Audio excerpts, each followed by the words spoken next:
Good afternoon, ladies and gentlemen. Sessions in afternoon are really difficult because you know what a good food will do to all of us, and a bad food can create problems in duodenum. So definitely, but we have a very colorful, interesting and exciting panel which will make the discussions very vibrant and advanced, and they will show you the realities of the market, and they will take you to the next levels of ecstasy, or how we really move forward. So I have great pleasure in introducing Rajeshwari Sengupta, who is currently a visiting fellow at Indira Gandhi Institute of Development Research. Her research focuses on international finance and open economy, macroeconomics, and specifically on policy relevant macro-financial issues of emerging markets. In the past, she has held research position at IFMR Chennai, RBI and World Bank in Washington. I have great pleasure in introducing certain award winners. We have 3 award winners in this panel. I think that shows how interesting this panel is going to be. I have great pleasure in introducing Dr. Subhadra Rao, who is the Chief Economist at Yes Bank. The Economics Knowledge and Banking team of Yes Bank was ranked among the top 3 forecasters for India in 2013 by the Global Bloomberg Markets magazine and as a top forecaster for INR USD. Subhadra brings with her over 25 years of experience in academia and industry, wherein she has pioneered research design geared to facilitate the business creation. Ladies and gentlemen, Subhadra Rao, Yes Bank.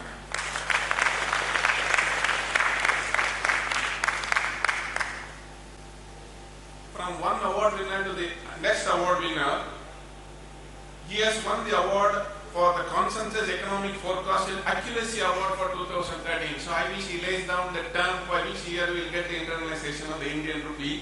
Yes, I am talking about Dr. Sajid Chennai, who is the Chief India Economist and Executive Director at JP Morgan. Prior to that, he worked as a macroeconomist at the International Monetary Fund in Washington, D.C. and as a Senior Associate at McKinsey & Company in New York.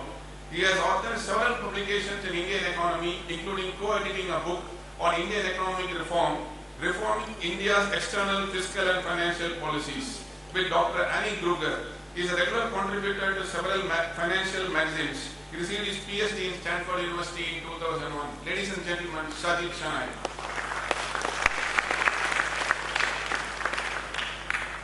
From award winners to country head, I have great pleasure in introducing Sriram Ram Narayan, who is the country head Financial Risk Thomson Reuters, South Asia. He is responsible for managing revenue across all segments in the financial markets across South Asia. He has worked in the banking and financial sector for over 18 years.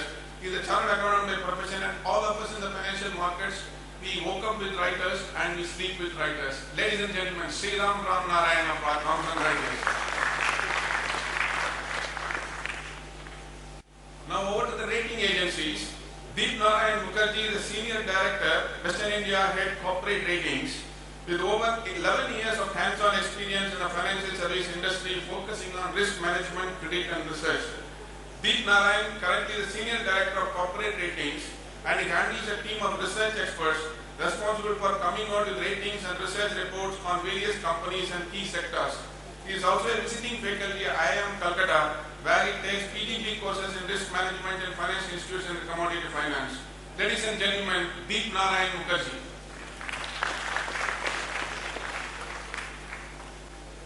To manage all these experts, we have another award winner in Govindaraj Yethiraj. He is a fellow of the Aspen Institute, Colorado, and a winner of the BMW Foundation Responsible Leaders Award 2014. Now we know why they say leader makes a difference. Now, Govindaraj Yethiraj is a television and print journalist and founder of Boom Live, a next generation digital television news initiative. Boom sits on Pink Digital Broadcast Network, a digital to satellite television network company, also founded by him in the news utility and knowledge base. He has anchored several seasonal shows on Indian news television, the current one being the weekly Policy Watch on public service broadcasters Rajya Sabha on RSTV. He is the right person to anchor this panel. And ladies and gentlemen, put your hands together to Govindaraj Yethiraj.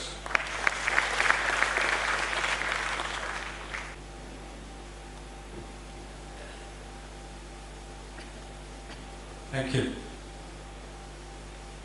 Okay, I think the presentation before this laid a foundation for the subject that we're going to talk about today. I think we'll try and address 3 issues. We've got a very large panel here. And also tell you what they're likely to cover. Broadly, I think the first question we want to ask is, what does this achieve? What does internationalization of the rupee really achieve? The second question, in some ways, is, and allied to that, is it a good objective?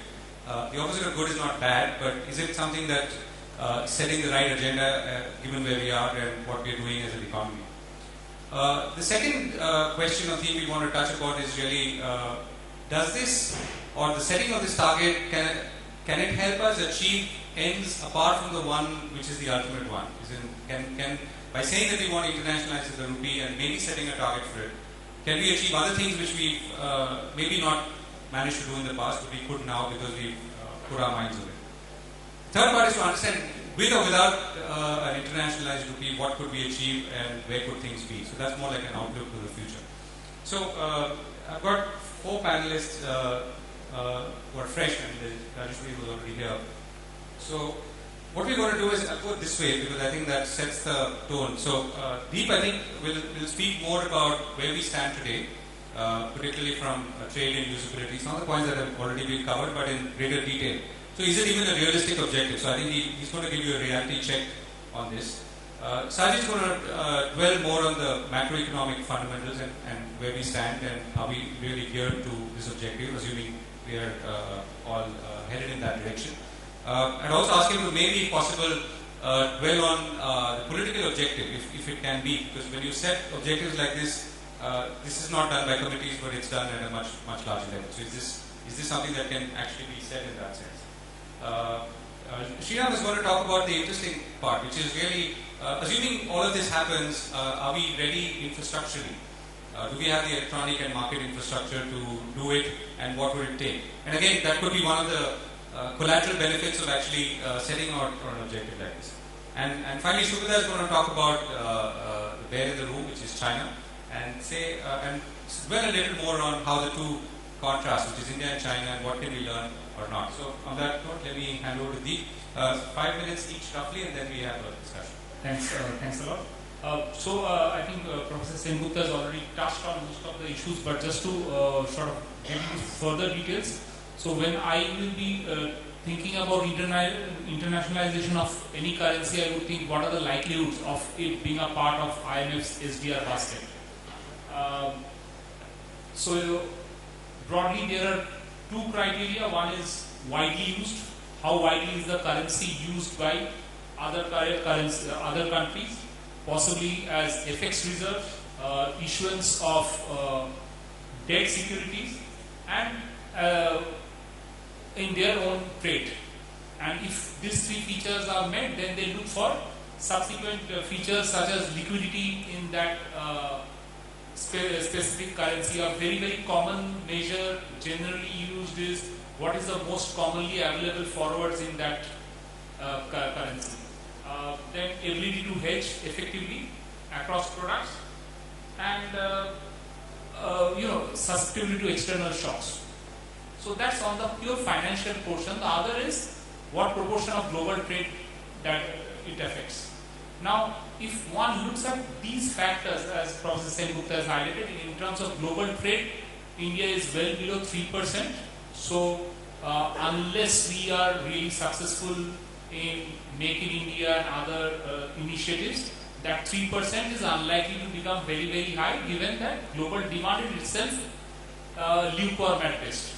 So the pre-2008 global demand bull market is unlikely to visit us in the next 3 to 5 years. So it would be a tall task to sort of grow above 3% in leaps and bounds. If I look at the other financial matrices, where does India stand? So as per the latest BIS, Bank of International Settlements Basel information, which was for the year 2013, India is the 20th most Indian currency, the 20th most traded currency in the world, which is roughly 1.1% of overall currency. Here the base, however, is 200%, because every currency has a buyer and seller. So India is 1.1% of global trade, and it's ranked 20th. If I look at 1998, India was just 0.1% of the global trade. So over a 15-year period, we have moved, the volume of Indian currency trade has jumped by almost 11 times. Between 2004 to 2010, actually we have seen a very, very sharp rise in Indian, INR's contribution in global trade, financial trade, where currency moved from 2% of global trade in pure financial markets to around 1%. In fact, in 2010, India's ranking globally was 15. From 2010 to 13, we have slipped. Having said that, it looks like it's quite a we are quite far away from being in the SDR basket of 5 currencies, which is USD, Euro, Yen, Pound, in the near future. But the point here is that there has been a lot of discussion, particularly from emerging countries post 2008, that can the currency basket be increased. So China is of course leading the race for whether the currency basket can, and various countries, depending on their positioning, often create their own lobby with the IMF that can you make that SDR basket to 10, can you make it to 12. It's another issue that it's been stuck at 5 for a long time now, and prior to 1980, when SDR, in the first decade of SDR, it actually used to have 15 currencies. So if we go back to the 15 currency mode, it will not be a big deal. But can even if say 5 years down the line SDR basket gets increased to 15, can India be there? It doesn't look like that would be the case, because we have ahead of us countries not only which are in top 10, like Australian dollar, Canadian dollar, Swiss currency. We have other currencies such as South Korea, where the currency is not fully convertible, but it's ranked ahead of India. We have countries like Mexico. So the point is that it's not that I personally believe that it will be difficult to enter into top 6 in say next 10-15 years. The point is, are we positioning ourselves well enough that if, say for instance, the currency baskets in SDR gets increased to 15 in next 5 years, we can lay a claim to that? It looks like a difficult task. Thanks very much, Govind. I'm just going to answer your first question now, which is why get into all this? There could be grand political ambitions to do it, as we're seeing in the case of China as well. But I'm going to step back and argue that there is a much more imperative economic angle here that we have to worry. When I think about rupee internationalization, the one word that comes to my mind is not even SDR basket or the fact that someday some country in the world will hold FX reserves in rupees. It's risk diversification. Because at the end of the day, that's ultimately what it is. That currently most of India's trade is invoiced in foreign currencies and in the dollar. There's been a strong dollar standard out for the last 50-60 years. Most of our borrowing is in dollars. So essentially what's happening is the bulk of the currency risk is being borne by domestic economic agents. And what you want to do through the internationalization of the rupee is have more diversification of this currency risk, where that rupee risk is now being borne increasingly by economic agencies in other geographies, by foreign investors.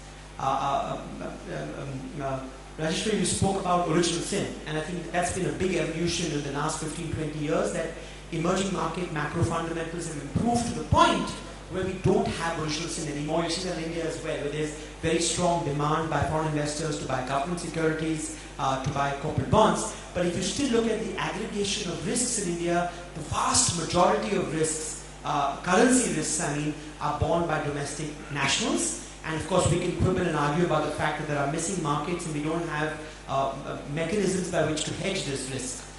So I think for me, that's the first point. Why is this more important in India's case? Because we are a structural current account deficit country. If India has to grow at 7 or 8% for the next 20 years, our aggregate level of investment, given where our capital stock is today, will have to be higher than our domestic source of saving. We'll be running this 2.5%, 3% current account deficit till the eye can see, which is, from a welfare perspective, desirable.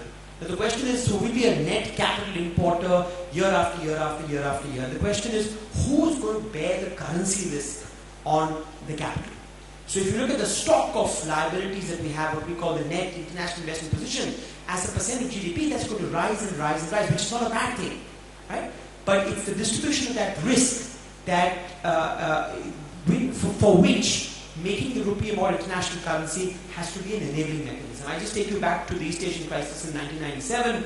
You know, there are multiple reasons and triggers for that crisis, but if you look at most fundamentally what happened in Indonesia, this was the dollar standard, everybody had borrowed in dollars, you were non-tradable firms with a lot of domestic currency revenues, so rupiah revenues, no natural hedge, no financial hedge, the currency tanked, and you had a full-blown macroeconomic crisis. Now, I'm not suggesting India is anywhere there, but year after year we talk about the fact that our corporates here have taken on a lot of FX liabilities, and that's not been hedged. So for me, the first prerequisite here has to be currency diversification that is achieved through a greater internationalization of the rupee. In the next round, we'll talk about what needs to be done from a macro perspective to enable that.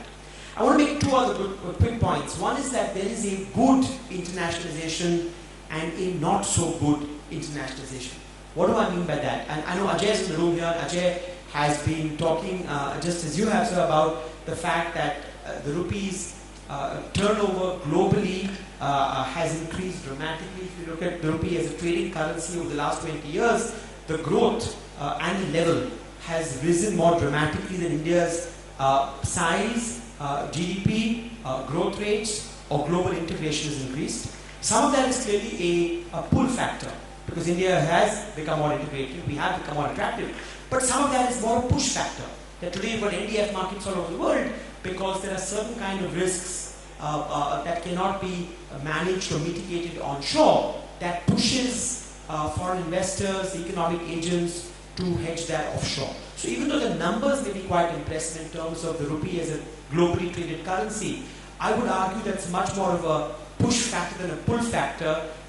Sometimes it's a symptom of distortions at home that need to be corrected, and therefore I think we need to separate out good versus not so desirable internationalization. The third thing I want to say is, from a global welfare perspective, I'm not sure it's desirable for every emerging market to have its currency become international currency. Why is that? Because the whole idea of having 2 or 3 international currencies is you dramatically reduce transaction costs. Right? So by having a dollar standard or 2 currencies or 3 currencies, essentially transaction costs for financial transactions around the world, you have deep liquid markets, you only need a few deep liquid markets, and you bring costs down dramatically. Now the benefits of having more international currencies is you get much needed risk diversification. Right? So that's the benefit. But if you have more and more currencies, there's going to come a point where the benefits of this diversification reduce with every incremental currency, because the marginal value of the nth currency is lower than the previous one, and the transaction costs of all these international currencies, having 20 currencies in the SDR basket, is higher. So I'm going to argue that there's an optimal number of global currencies that will eventually emerge when the marginal value of the next currency is less than the marginal cost of introducing it. And therefore, I don't think it's, from a global welfare perspective, an aim that every currency should become international. And therefore, if there's a select number of currencies, India's got its work cut out if you want to make that basket. But I'll stop there. You, Shreya? Thank you. Thank you very much, Gundaraj and Sajid. That was a great perspective, and I'd like to offer something different from this august gathering of doctors and economists that I'm in the midst of, really in the midst of. In terms of actually looking at picking up a point, in terms of saying is the number of currencies that should be internationalized and will be actually internationalized. There is nothing pursued, as you rightly said. How many 2 or 3 currencies will gradually take that share in their place in the throne in the global economy? Why we do that? It's whether it's necessity, whether it's good, whether it's bad, absolutely time and growth of each economy will tell, because that's what the dependency of a particular currency and its penetration in the global markets will decide how internationalization impacts that currency and the rest of the globe. However, what we must not fail to notice is that while the macroeconomic fundamentals, the infrastructure, the physical infrastructure and the enablers for growth are absolutely important, one needs to look at the readiness the risk management piece, and the processes and controls one would have in order to efficiently make those things happen. Look at this historic site, for example. I mean, Bala, our friend, is here. Look at the way Bombay Stock Exchange has transformed itself from over 140 years now, from being where it was into transforming itself into making an electronic mega infrastructure ready for the future, and it is growing. It's not that someone does something one day and then says it's ready for the next 10 years. Our friends in BSc can tell you that they're constantly looking at technological improvements in order to build on that infrastructure. Similarly, if you look at a country which takes 100 or 10 times more than an institution in order to be enabled, one needs to look at it from two perspectives. One is in terms of enablement by the regulatory bodies, by the market watch, by in terms of the country asking institutions and the market participants to follow a certain process of enablement, which is again at the macro level, at the country level. Secondly, I think the task of the path towards being ready for gaining the full benefits of an internationalization has to be in each organization that is participating in the growth of the corporation, of the country. Each corporation that is participating in the growth of the country. For example, what builds together the trust, which is most important, the depth that is most important for the market, which therefore provides liquidity, and to provide to oneself and to the external world that you have sufficient enablers and controls that enable growth and not stiflers of growth. That again depends on investments made not just by the country or by the governing bodies in each market, be it a corporate regulatory body, be it a financial regulator, but it rests with the board of each individual corporation to ensure that they do not falter from giving their piece of stone to the foundation of an edifice that needs to be built over years to make this a truly beneficial one for the currency and second for the global economy. Thanks. Speaking towards the end of the first round, I think I can sum up. Well, clearly, I think if I were to take the topic of is internationalization an imperative, I think at this point in time for India, it still remains an aspirational objective rather than something that we can see it being achieved within 5 years. Quite clearly, the success story post the USD being the main international reserve currency was China's a marked success story in a short span, I would say. 2008 particularly was the time when China actually actively embarked upon more aggressive efforts to make its currency more international. But coming to a comparative between China and India, I think for India we have still a very long way to go. In addition to what Sajid correctly pointed that yes, the currency risk diversification is a very clear underlying requirement, and that is the reason why we should be looking at it. But more importantly, does India have at this point in time any potential? Clearly not yet. I think we do not have the main and most important underline, which is the trade intensity for the country. I don't think India is that well integrated globally through trade perspective. Maybe we are just fifth in terms of trade as compared to China. So unless and until we go and approach the whole process of internationalization by intensifying our global integrated efforts or integrating efforts towards the global value chain, rupee is not really going to be international in any meaningful way. How does one go about it? Quite clearly, India has made tentative forays by getting into bilateral currency swaps, which China incidentally post-2008 has got into as many as, I think if I remember, 20 nations, mostly in Asian region, and to some extent with regions where it has huge trade intensity like Australia or UK. So I think the first step is to perhaps test the waters, get into the bilateral swap agreements, currency swap agreements, see where the appetite lies, and then proceed further. To me, internationalization at this point would be at least 5 to 10 years away. Is it necessary? Perhaps yes, if we are looking at India's role going forward in 5 to 10 years as to be the fifth largest economy by size. I think it will be inevitable, but to me that would be some time away. And more importantly, what does it entail? I think the byproduct becomes more important. Does it prompt the policymakers to get into more reform mode the way China did, be it even on deregulating their interest rates or exchange rate reforms? You could not obviously have looked at a currency which is pegging itself to a dollar being looked at as international currency. So it's a conscious effort to move away and align its own currency to the market forces. I think that is the way we will also have to look at. Of course, on a comparison, Indian markets are much more freer, much more aligned to the market forces and not that regulated, at least in currency markets or lending markets, credit markets. But my sense is, do we really need it right now, or do we, bring in the or aggressively put in our efforts later? I would think later would be better. Let me ask you a quick question. You talked about trade intensity being a precondition. How would you then, put the chicken and the egg here? I mean, would you say that we should aim for trade intensity first, number one? Number two, do you at all see trade intensity given everything else and the composition of the economy changing? And secondly, if we were to get that right, then do we focus on internationalization? To my mind, I think trade would be the prerequisite. I mean, why would people want to get into a rupee asset unless there is an underlying economic, activity? And to me, trade and investment becomes that main prerequisite. And if you were to look at, let's say, the last few years, and since you talked about a 5 to 10 year time frame, how do you see that shaping up? Well, I think the policymakers are at least approaching it the right way.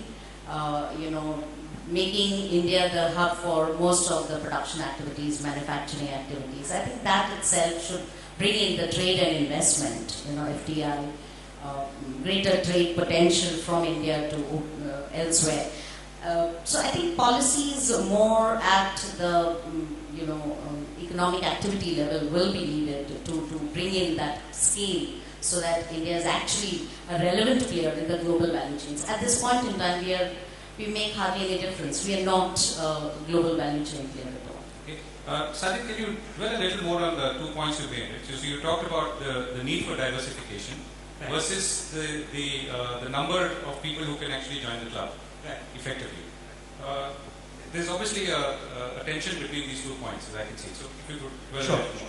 So I'm going to, just because they always say if you have 2 economists, you have 3 opinions, I'm going to take issue a little bit with Shobhita and say, I think classically that's been the case, that you want to be more integrated on the trade side, and that leads to, hopefully invoicing your currency, and that becomes a prerequisite.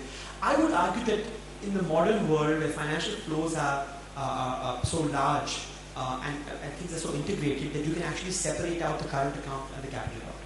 Because we've seen financial shocks propagate much more sharply than real economy shocks. So I'm going to say, even if India's trade to GDP is this slow-moving elephant over time, and we get integrated in a slow manner, I want to come back to the first point I made, which is on the capital account. We are going to leave this current account deficit country structurally till the eye can see.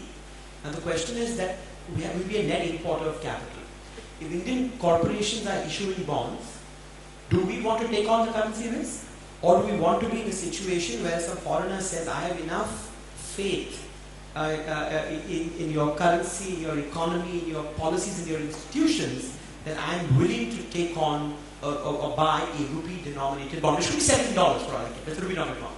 And then that's the risk diversification benefit. So I would argue in the next round we talk about this, that maybe, Shobhita, there's a case to be made that you can leapfrog the current account and go to the capital account, but for that you need, both macro and micro prerequisites. You need enough capital account convertibility that they can then hedge their risk. You require enough markets here to hedge that risk. Most importantly, I would argue, the rupee has to be considered a store of value, which means there cannot be a one-sided depreciation bias. And for that, I come back to my favorite topic of all, inflation. that if India is seen as a consistently high inflation country vis-a-vis the rest of the world, then what a rational investor is going to say is this currency consistently has a depreciating bias. Now, if that was the case, who would want to hold a currency with a depreciating bias? Put differently, with an open capital account, the kind of currency risk premium, not credit risk premium, currency risk premium that will get priced into any rupee interest rate on which a bond is issued will undermine the whole purpose of going abroad. Because then, if you have, as you talk about the impossible trinity, that if you have an open capital account, then essentially you're going to have a forward premium which correctly prices in the volatility of your currency. So, I don't want to jump ahead of myself, but to your first question, I think there is a case to be made that you can leapfrog it. I think the macro prerequisites are higher. Key among them is the perception that your currency can be a store of value, which in turn means that you don't have a one-sided bias, which in turn means that you have enough macro stability to avoid shocks like the kind we saw in 2013, and you don't run persistently large inflation differentials. Right, okay, I'm going to come to you, Rajesh. What's that? When you say one-sided bias, right? But the one-sided bias again is an outcome of something else, isn't it? It's inflation, right? So if you go back to 2004 and 2008, ultimately, if you look at the competitiveness of your tradable sector, not just export, but your import competing sector, right? That the real effective exchange rate is a function of two variables. One is your inflation differential, the second is your productivity differential. In the mid-2000s, you saw both of these move favorably. Inflation differentials came down, productivity differentials went up. What happened in the balance of payments? The currency saw a consistent appreciating bias. What's happened since 2008? We've gone from 45 to 50 to 55 to 60 to 65. You don't move in a nice linear manner, but you move because you had 8% inflation, the world had 2% inflation, and your productivity gap. So the currency is a symptom of the underlying macro, which is best reflected by these inflation differentials. Okay. So I have one question for Sajid and one point for Shweta. So when you say inflation, so one thing is that India has never really had a problem of runaway inflation, unlike Latin American countries or let's say Germany, for example. Right? So there's no hyperinflation problem, there's no massive double-digit inflation problem for a consistent period of time. It's only recently that we have had inflation worries after the global financial crisis, right? So having said that, also the fact that we have adopted inflation targeting, and which is a big step because for the longest of time we have had a very ad hoc discretionary monetary policy, the multiple indicator approach where we didn't really know which macro indicator we were targeting, and now we have made it clear that inflation is our target and it's consumer price index inflation, which is again a step towards other international markets. So would you say that is a step in the right direction towards this whole internationalization that we're talking about in terms of inflation stability? That's one. And so I'll just continue with mine. And in terms of Chinese renminbi, so the 2 points that I wanted to make is, to a large extent, the renminbi derives its stability from the strength of the US dollar, right? Because the fact that the Chinese central bank is sitting on trillions of dollar reserves is in a way what is giving stability to the renminbi. Now, had that not been the case, is renminbi still a contender for becoming an international currency? I'm not so sure. And they haven't done anything much for capital convertibility, inflation control, such, right? So, whereas in the case of India, we don't have that constraint, right? So, whereas while we are in a managed floating regime, we don't derive the stability of rupee essentially from the backing of a dollar. And I think that's a very important distinction to make. So, can I quickly throw one question to you? So you mentioned political democracy, right? So why is, I guess you all know the answer, but I'd like to hear more from you as to why you think that's such an important. So I think, looking back at history, as I said, all the countries that have issued international currencies have been political democracies in the 19th and 20th centuries. And financial investors or users of currency coming from outside, when that's actually my question. So, yeah. But the time frame you're looking at is really less than a century. Yes. So, should that be a necessary? So in my mind, the way I'm thinking is when you have contested elections, when you have voting happening where public or citizens have a say, then that gives checks and balances to the power of the executive, and that instills confidence for the investors and the users of the currency when they're coming in and investing in this particular currency, as opposed to, let's say, when you know that there is an authoritarian regime and there is opaqueness, you don't really know the transparent policies that might be undertaken, you don't know what amount of reform is going to be done. That makes investors nervous, and that's my reading of it. Okay, it's a great point. I'd love to push you further on that, but sure. maybe handy. So just to answer your question, the short answer is absolutely yes. For years and years we've gone about fiscal rules and we've never spoken about monetary rules and nominal anchors. I think the most important thing is we now have a nominal anchor. We have a nominal anchor, and I think it's important that the nominal anchor was inflation targeting, not some money supply rule, because as we know, as you move to a more international currency, a demand for money functions become extremely unstable. So that is a huge plus. I would argue that between 2006 and 2013, if you look at the CPI industrial workers, it averaged 9% for 7 years. This wasn't just food inflation, core inflation was 7.8%. So I think there was a period in time where inflation expectations became so entrenched that the spillover effect to the currency was natural, and you had this one-sided bias to maintain tradable central competitiveness. I'll just make one last point, which is the point you made, that as you become more and more international, by definition, you have to have more capital account convertibility, which means that central bank's ability to manage two objectives, which is both inflation targeting and controlling the currency, is more and more compromised, which means the volatility of the currency will reflect macro fundamentals even more. And that's where I go back to the risk premium pricing part, because that's what you saw in East Asia. That you had a peso problem like risk that was priced into the interest rates, which then distorted risk incentives of domestic agents. So I'll stop there. Okay, so there's always a ratings angle to why we should do it or not, and let me ask Deep to come back in on this. Yeah. See, if I consider the major currencies which are currently held as reserve currencies, even China, which is possibly the 9th largest currency in terms of reserves as per the COFR data, they are all rated at A category and above. India is a BBB minus, which is at the cusp of investment grade and sub-investment grade. Typically, a currency which is at the lower end of investment grade or possibly at the lowest rank of investment grade, you will not find too many takers globally who would like to think of that currency, no matter the growth that you exhibit, as a store of value.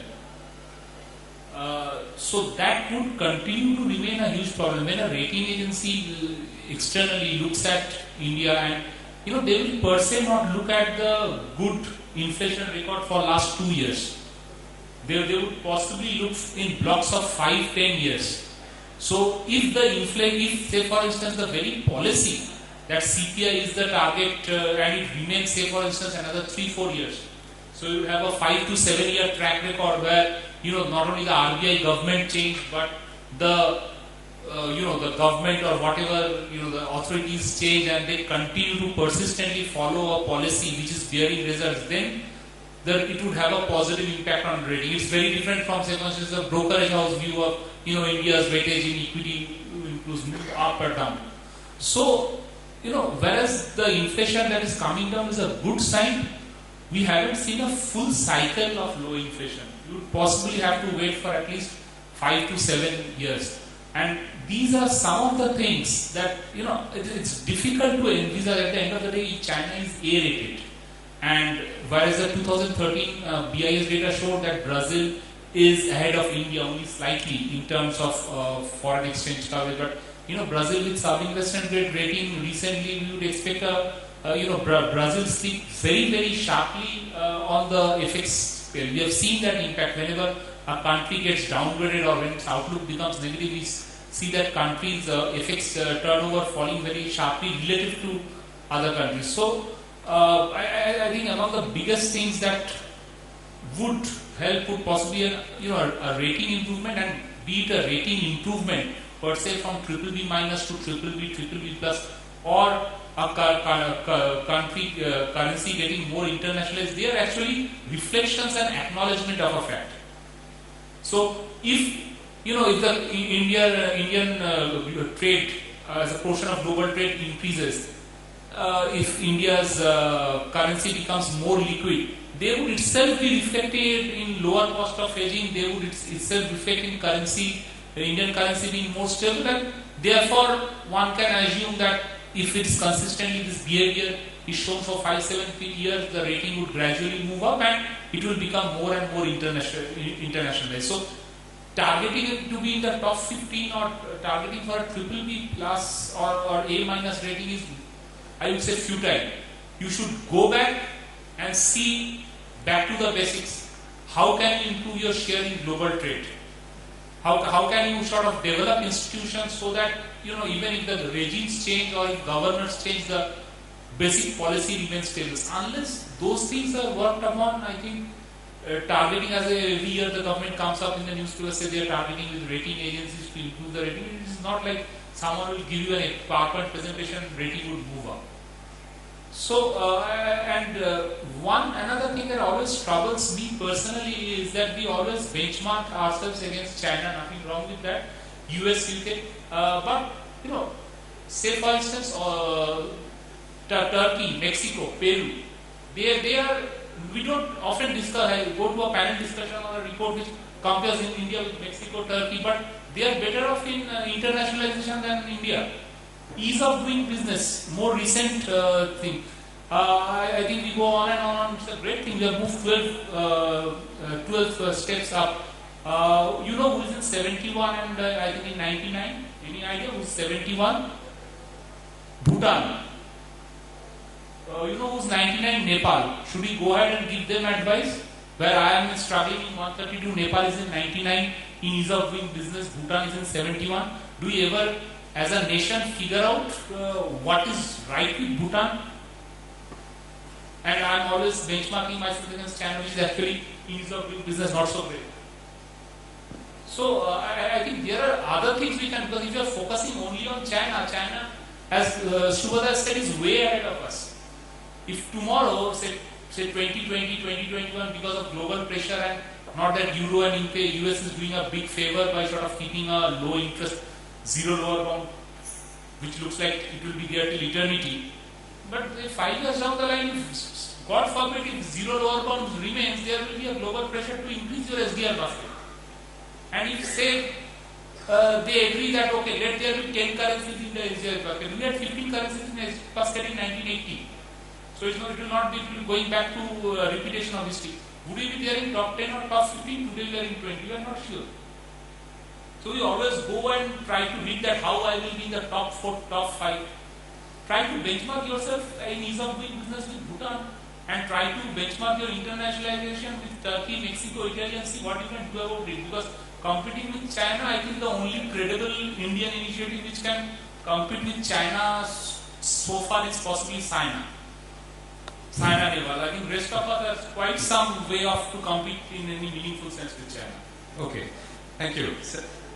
Sajid, suppose we were to say that if we were to set a target, despite all the problems that we've just pointed out, what would be the collateral benefits of setting a target of internationalization or being part of the club that we first spoke of? No, I think all that we discussed is that I'm not sure this is a goal for the sake of achieving a goal, unless it's a political goal. And I think if it was, yeah. The enabling mechanisms themselves to get to this are highly desirable by themselves. If we will have our fiscal house in order, if we have a nominal anchor, if our sovereign creditworthiness goes up, most importantly, if there are more markets, allocative efficiency from a growth perspective by themselves. Now, if the upshot of that, therefore, this is more like a symptom. Internationalization is not a drive. It's an upshot. So, therefore, I think we should continue to do what we've been doing so far. Is both on the macroeconomic front and the microeconomic front, have the institutions, the markets, the depth, and the policies to become more attractive to foreign investors. And I think over time, if that's the case, then you will see this organic process where you are at the margin being able to invoice some of your own goods in your own currency. More Indian corporations can, avoid original sin and issue debt in rupees. We've already seen, for example, just one example on this front, a real-world example in the last 2 years, which always bemoan how foreign investors had no interest in corporate bonds, in rupee-denominated corporate bonds, and the fact that the GSET market was almost full. And we would always say, well, there are all these microeconomic distortions, stamp duty and regulation and lack of liquidity and this chicken and egg problem. Guess what happened? Last August, when the GSET limit actually got filled and the government, to its credit, did not raise the limit, what did you see? A massive migration of FI investors to corporate bonds. Now, admittedly, this very early stage of development, liquidity is extremely shallow. These are all quasi-sovereigns that are issuing the debt. Whole host of problems, but we'll get there. So what did that suggest? It suggested that just your large fiscal deficit and the quantum of sovereign issuance was so high that there was no space. We were crowding out the corporate bond market, and therefore it challenges the conventional wisdom that corporate bonds market is a complement to your GSEC market liquidity. Very often it can be a substitute. So I'll end with that, but my point is each of these things is desirable, and then the upshot of all of this will be that one day we'll be deemed to be, in some more august club. Okay, Shubhra? I quite completely endorse what Sajid said. That I did mention earlier that it's the byproduct of the path of internationalization that becomes more important, which is strengthening your domestic institutions. And the monetary policy framework was one such big stepping stone, I would say, the starting point. And over the next few years, I think in our aspiration to be an international currency, if we are going to set up domestic market reforms on the right path, I think that's the best outcome of this objective of getting the internationalization done. Just before I add some comments, Rajesh really did ask about China. Quite right, I think China first, definitely because of the sheer trade intensity, went by the path of the swaps, etc. But the moment it realized that to achieve the status of a reserve currency, it needs to quite clearly send out a very strong signal that it is not pegged. And that is the reason why the last 2 or 3 years, particularly last 3 years, it has made a very conscious effort even to give the central parity of CNY through market maker codes to completely allow a much wider band of volatility. I think these have been conscious decisions to not completely align, rather align away from USD and more to the market forces. I think that's the way confidence would come. Despite that, I think one aspect that perhaps we may discuss is on the depth and the breadth of the markets, the forex turnover markets. Despite China's intensity and so on, what is the share of China's forex turnover? Maybe around 2 to 3%, 2.2. So I think, this is the point which Rajeshwari also earlier alluded to in her presentation, that in terms of trade, yes, but in terms of financial transactions, I think a large depth is needed. And probably in the coming decade, as we see the economic activities tilting more towards the ASEAN and not the DMs, we probably would see that increasingly the financial markets would more originate here, and probably that would also give a rise to a greater share in the turnovers. So I think depth is very important.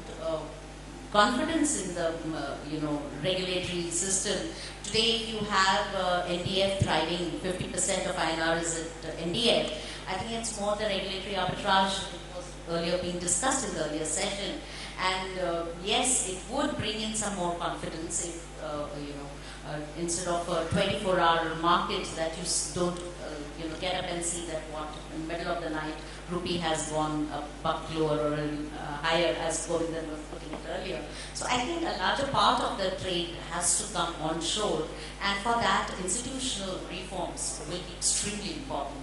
So I think what Sajid did mention was that the path is more important rather than the ultimate objective, that is strengthening your institutional self. But you're also saying that, if I got you right, that we are on a much stronger wicket when it comes to institutional Definitely. capacity. I think that the whole, the basic tenet of allowing, currency to move, it's a managed float, it's not a pegged.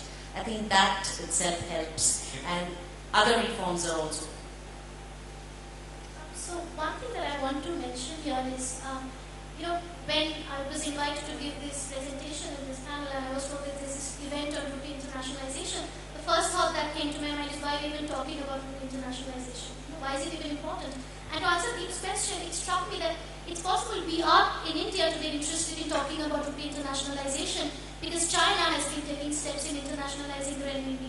Now that's the first thought that came to my mind, because we are sort of trying to do whatever China is doing, and that has become a de facto model for us to follow. So because if they are doing renminbi internationalization, we should be talking about rupee internationalization no matter how far away we are from the frontier.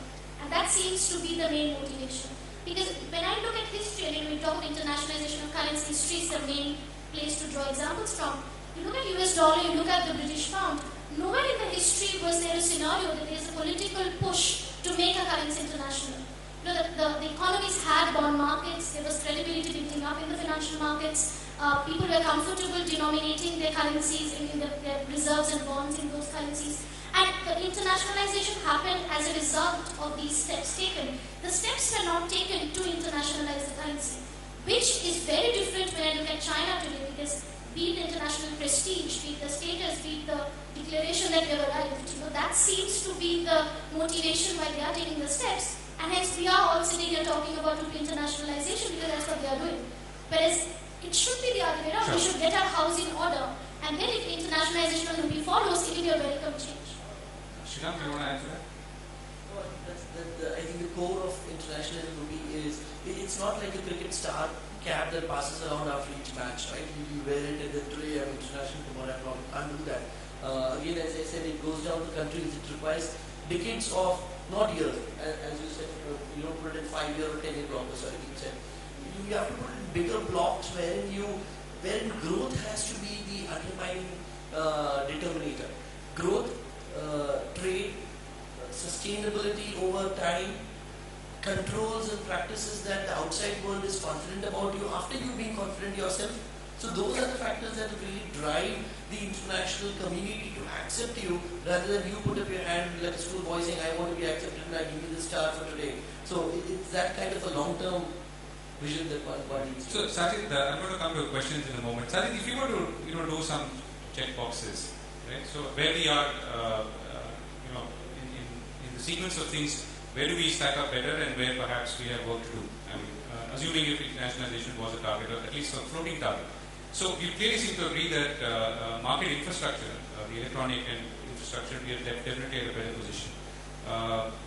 Capacity of institutions, better, maybe still reform steps to do. Convertibility, obviously we've achieved something. So why don't you go ahead and fill that? No, I completely agree with that. I think institution development, regulatory capacity, electronic infrastructure, I think there we score very highly. I think on the macro prerequisites or the fiscal part, we finally there's a non-negotiable rule. I think the move to nominangle is huge. I think for me the three challenges are we really haven't seen a big push up in terms of trade.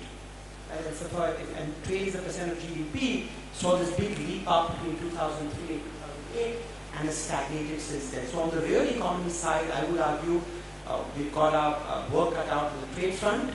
I think we've got to do the optimal sequence of capital account liberalization. There's some thought now to the fact that in the last policy review, you've at least seen that foreign investment into bonds, GSEC bonds is going to be a function, not just an absolute number, a function of issuance and a function of GDP. We've opened up state bonds to do it, so I think we've got to follow a well thought out path on capital account convergence. So for me, those are the two big issues. How do we have avoid a destabilizing way to open up the capital account more, because there's an optimal sequence in literature here where you need domestic financial sector reforms to almost predate the capital account, and how do we get at trade? Because I think on various other measures we made significant progress. And I think, so one last point is just in terms of hedging risk. I think there are a lot of missing markets here, a lot of distortions here. The fact that so much of the rupee turnover is offshore, some of it is speculative, which could be undesirable. A lot of it is real money that for want of regulation, KYC, paperwork, is unable to create liquidity or access domestic hedging markets. That for me is a big challenge going forward. Okay, questions or comments? Anyone?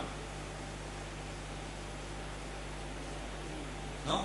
Okay, great. So, yeah.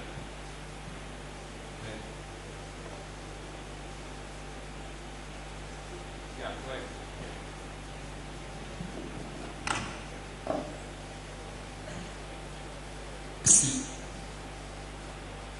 Good evening. This is regarding the inflation and the reserve spot. Inflation, first time actually RBI governor giving in writing that is A6 plus or minus 2% is the inflation target by January 2016. Okay, still considering the inflation at a lower trajectory, it could be at the 4%, going by his words. but still all the developed economies are in the doldrums of rising their inflation. That's say a quantitative easy. Now, being the inflation is at the higher side, that means the inflation, the difference of inflation is at the higher side. Do the market is interested to keep our currency as the reserve currency, which is the thought process of the internationalization? And the second one, regarding the reserve spot, we are as of now 350 billion plus. Do you have any standard or the benchmark if the reserves are so level?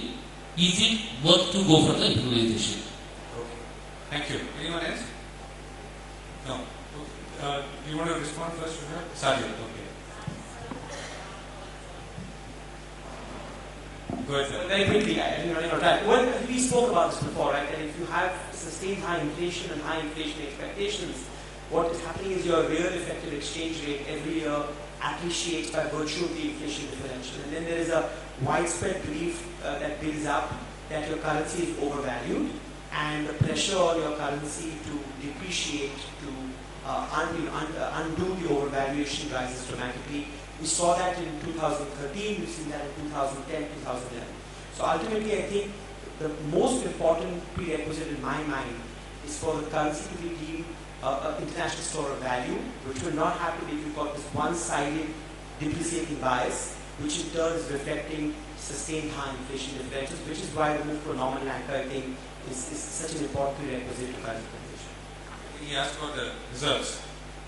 You know, I'm not in this view that there is this magical number for reserves. I think that you can either target price or you can target quantity. You can't do both. So, hopefully, if the reserves become less and less relevant, the more capital account convertibility you have, because then as a central bank, as you're saying, you have this impossible trinity, where if the focus is to use monetary policy for inflation targeting, then your currency in a way becomes the shock absorber. But I think that's a utopian world to go to immediately. We have to have the right sequencing of capital account utilization to gradually have a move to a more floating exchange rate. I don't think they have, in most emerging markets, most currencies are still managed floats, and I'm completely free floats like G3. Okay, anyone else? Yeah, my question to each of the panelists again. What we have discussed a lot about the international shopping. Hello? Yeah. We have discussed a lot about the international shop of rupee.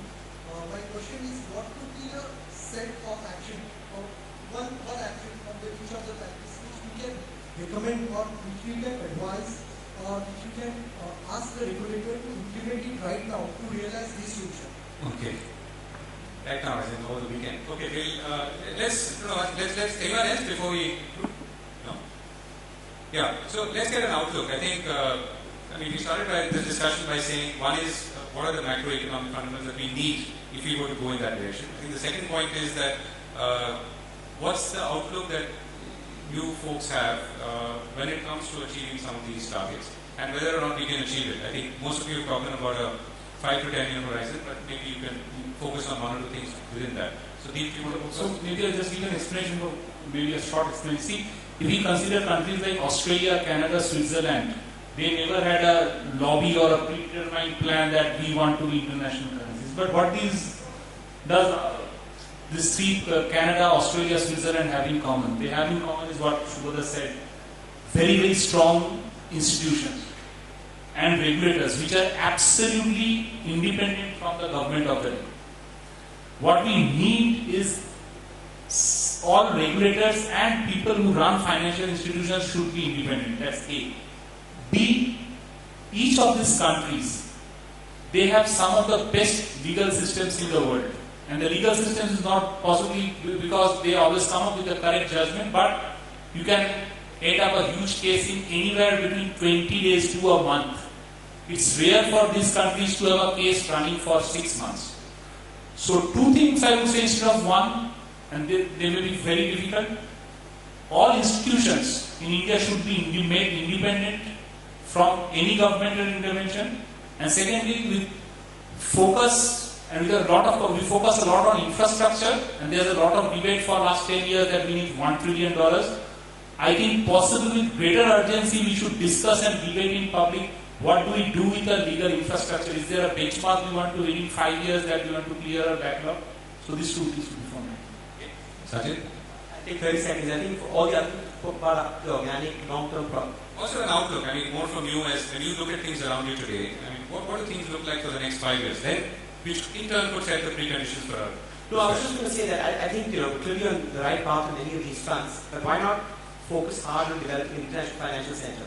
Because in history, you've seen in many cases, if certain countries haven't had the economic heft, the economic scale, because that takes time to achieve and build great integration, carve out international financial sector to leapfrog some of these things and make that as a laboratory, test out certain rules, regulations, and try and practice business back on board as, again, a step jump way to try and get the rupee more internationalized. So there's one thing that's, I think, doable in the next few years. I would say we've had multiple committee reports from Bombay and Gujarat Financial Center. Why don't we get working on some of those recommendations? And what's your general sense of outlook? The outlook is very good. I think that, I'm going to digress here for 30 seconds. Just think about 2013.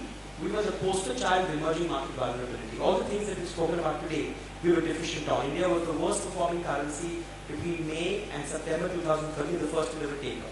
Now fast forward 2 years.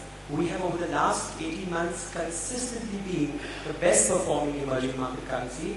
And if the RBI had not intervened so much, which I think was the right thing to do, but absent intervention, we would be the best performing. Not that that's a good aim to have, but it symbolizes the significant macro adjustment, whether on fiscal, whether on monetary, whether on institutional or the reform that's happened. So I think the outlook is clearly very positive.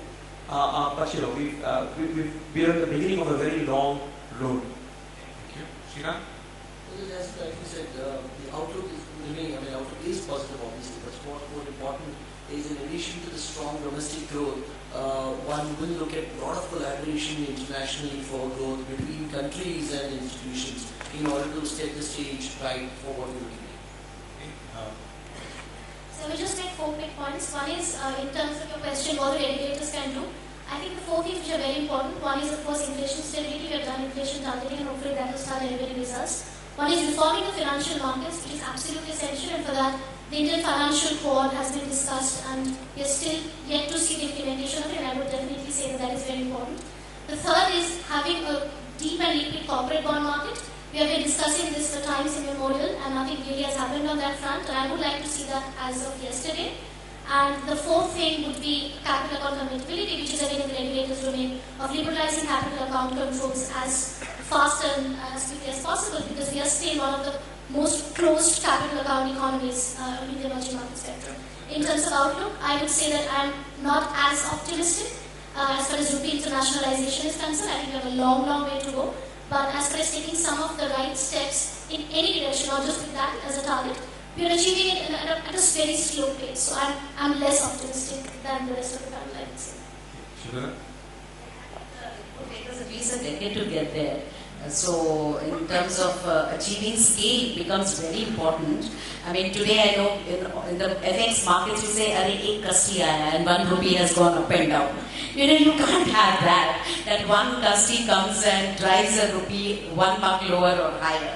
Obviously you need a big scale there, depth, and unless and until you have that, you're not really seriously talking about internationalization. Okay, and what's your outlook? Outlook is positive, as we are going the right way. The pace can be, under debate, but I think definitely the path of strengthening our institutions is seized on the government and the RBI are seized on these facts that they are going the right way in strengthening the institutions. If you have it, obviously the scale. Do you have a currency outlook which is independent of what you said? Or? Sorry? Do you have a currency outlook as well? Or? I was in 2013. Today I slipped. But yes, 65, 68. Okay. About the outlooks? On the internationalization front, I think we have got the data of 2013 and 2014-15. We have seen actually India continues to be among the brighter stars in emerging markets. So I would think that the current phase may be delusional, because what would happen is when the BIS data comes out in subsequent years, we will see that India has moved up the ranking, because a lot of countries have slipped, Brazil, etc. So I would guess that we would no longer be 20th, we would possibly be moving closer to 15, the rank which we held in 2007-2010 period. As far as the inflation stability, again, I would think that the big driver of inflation stability or reduced inflation has been global commodity prices. Now, if the commodity doesn't fall further on a year-on-year where inflation will be, we need to possibly see further on that. Similarly, I would continue to remain worried on the fact that a lot of the currency stability has also been because there has been a lot of dollar inflow into Indian equity markets. Now, if year-on-year the equity earnings remain short of less than anticipated, then would we keep on attracting a lot of dollars? And if we don't keep on attracting the dollars with the currency remains stable, that's something we would need to watch. And I will be very cautious possibly for the time period, sometime around bucket, because every would be on Indian corporates and what would be the budget. Now, if there is a disappointment on both ends, I would be possibly very worried. As they say in Shakespeare, beware of the Ides of March. February end actually, but anyway. Okay, right. So we run out of time. Thank you very much, all of you, for participating and sharing your thoughts. And let me hand it back to. We run out of time. I'm sorry. Yeah, you can take the question offline. Because already we have cut short 300 seconds of the tea time. So now we are. Thank you very much, the panelists and the moderator. Apart from the key takeaways which we will be jotting down and sending to the government and the Reserve Bank, I am having one key takeaway that economists do agree on certain points. So, and a big round of applause for the entire panel for making the post-lunch session very interesting and highly attentive. So, as a token of our gratitude and affection, I request Maulik Shah to come and give a memento to all the panelists and the moderator.